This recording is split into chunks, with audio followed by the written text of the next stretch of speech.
ঈদ উত্তর, ঈদ পুনর্মিলন, নিয়মিত সভা, আজকে সভার সম্মানিত সভাপতি, মুখ্য সমন্বয়ক, মঞ্চের সমন্বয়কবৃন্দ, আমাদের বিভিন্ন মিডিয়ার সম্মানিত সাংবাদিকবৃন্দ, সরকারের বিভিন্ন এজেন্টের সকল এজেন্টদের আমি উপস্থিত হওয়ার জন্য আমি স্বাগত জানাচ্ছি। প্রিয় উপস্থিতি, বক্তব্য বহু বছর দিয়ে যাচ্ছি। সরকার এই পর্যন্ত অনেক সরকার গেছে, ছিল, আসছে। আমরা এখন পর্যন্ত আমাদের পেটের ক্ষুধার কথা কোনো সরকার এ পর্যন্ত বলেনি। আমরা বাংলাদেশের স্বাধীন রাষ্ট্রের আমরা নাগরিক, আমরা শৃঙ্খলাবদ্ধভাবে সরকারি কর্মচারী, আমরা শৃঙ্খলা ভঙ্গ করতে চাই না। আপনারা জানেন 15 সালের পরে 20 সালে আমাদের বেতন বৃদ্ধির কথা ছিল, এরপরে 25 সালের কথা ছিল। দুইটা বেতন বৃদ্ধির 5-10 বছর সময় অতিবাহিত হয়ে গেছে। আমরা সরকারকে সহযোগিতা করতে চাই। আমাদেরকে আপনি বেঁচে থাকার জন্য সম্মান নিয়ে, পরিবার নিয়ে যা যা করার সেটুকু আপনাকে করতে হবে। আমরা আপনার উন্নয়নের হাতিয়ার হব।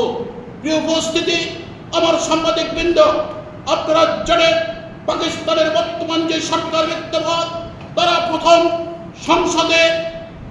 দিন সংসদে সেই মাত্র পাকিস্তানের প্রজাতন্ত্রের কর্মচারীকে বেতন বৃদ্ধি করে দিয়েছে। প্রতিবেশী ভারত করোনাকালীন সময় একবার করেছে, পরবর্তী আরেকবার করেছে, ভুটান, নেপাল সহ সকল দেশ করেছে।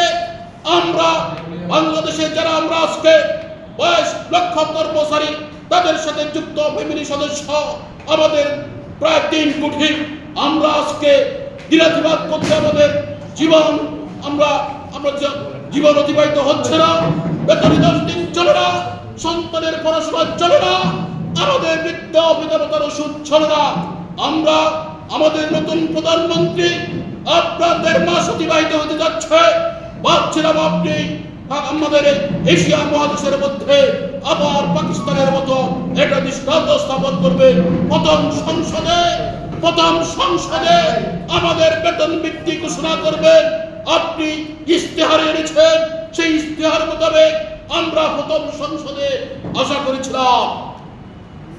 আমি ধন্যবাদ জানাচ্ছি, সাধুবাদ জানাচ্ছি এনসিপি নেতা আমাদের হাসনাত আব্দুল্লাহ কালকে সেই সংসদের কাছে প্রস্তাবিত কথা বলেছে।